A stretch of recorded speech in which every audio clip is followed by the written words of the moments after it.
qu'il n'y a pas de meilleur garant, évidemment, de l'intérêt des Français que les Français eux-mêmes.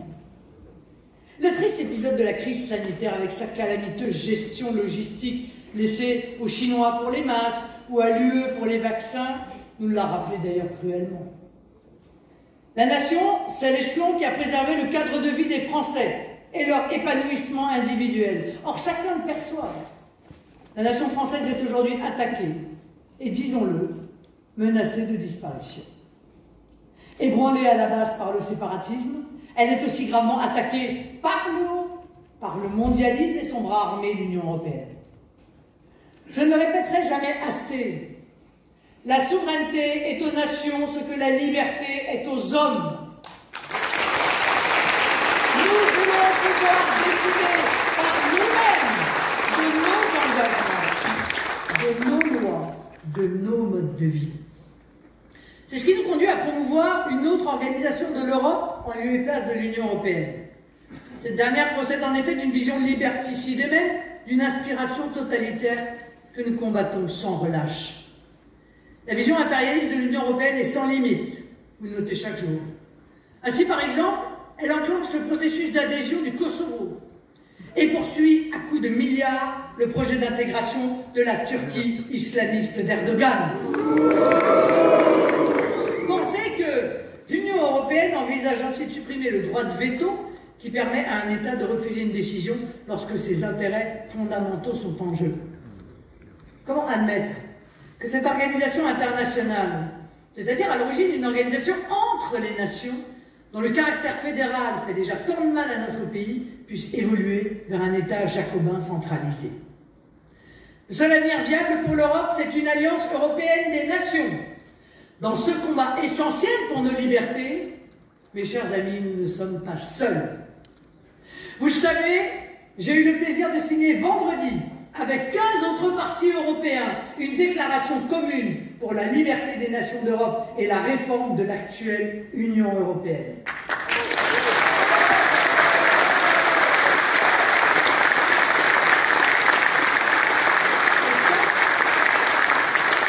C'est avec Matteo Salvini de la Ligue, Viktor Orbán du Québec, Jean-Pierre Sarkozy Santiago Abascal de Vox, Giorgia Meloni de Fratelli Italia, cette charge préfigure, je l'espère, la constitution d'un grand groupe européen des partis souverainistes.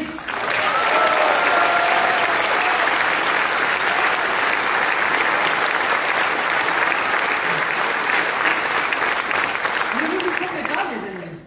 L'élection présidentielle et notre victoire potentielle sera regardée et espérée d'ailleurs dans bon nombre de pays. Ce rendez-vous sera attendu comme l'occasion possible d'une libération du joug de plus en plus lourd de l'Union européenne. Et moi, je veux croire que la France, qui dans l'histoire a si souvent porté les messages d'émancipation des peuples, sera au rendez-vous. C'est cette dictature très idéologique de l'Union européenne qui, à l'occasion de la crise migratoire de 2015, a commencé à s'emparer de la compétence en matière de droit d'asile, une compétence que par usurpation juridique, elle veut désormais étendre à tous les migrants, avec le pacte pour les migrations et l'asile dont nous vous avons déjà parlé. Ce pacte de l'Union européenne n'est que la mise en œuvre du pacte de Marrakech de décembre 2018, nous avions prévenu, visant à reconnaître le principe d'un droit général à la migration. Chacun peut aller où il veut. Ce pacte pour les migrations de l'Union européenne, c'est la mise sous tutelle et la mise sous contrôle des nations européennes pour l'accueil, la répartition et le séjour des migrants. Ce pacte pour les migrations facilitera l'apparition de nouvelles filières d'immigration, ainsi évidemment que des possibilités accrues de régularisation. Ce pacte, c'est aussi l'impunité juridique des ONG, complices des passeurs. C'est le regroupement familial élargi aux frères et sœurs, imposé à toute l'Europe. Ce pacte pour l'immigration est un potentiel pacte de submersion qui permettra à 70 millions de migrants potentiels de s'installer en Europe.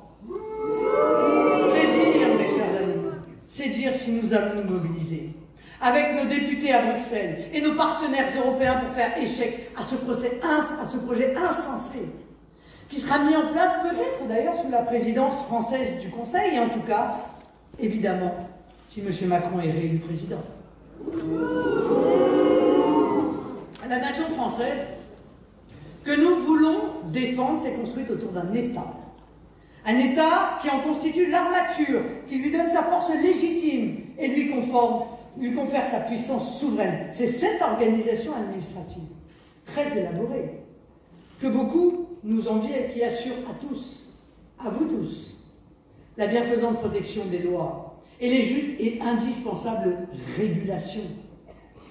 Or, dans un monde où tout peut être livré à la main invisible du marché, jamais le besoin de limites n'a été aussi pressant. La révolution technologique de l'intelligence artificielle, dont l'ubérisation est une des manifestations, comme le tsunami scientifique, dont le transhumanisme est une inquiétante perspective, nécessite la mise en place de régulations.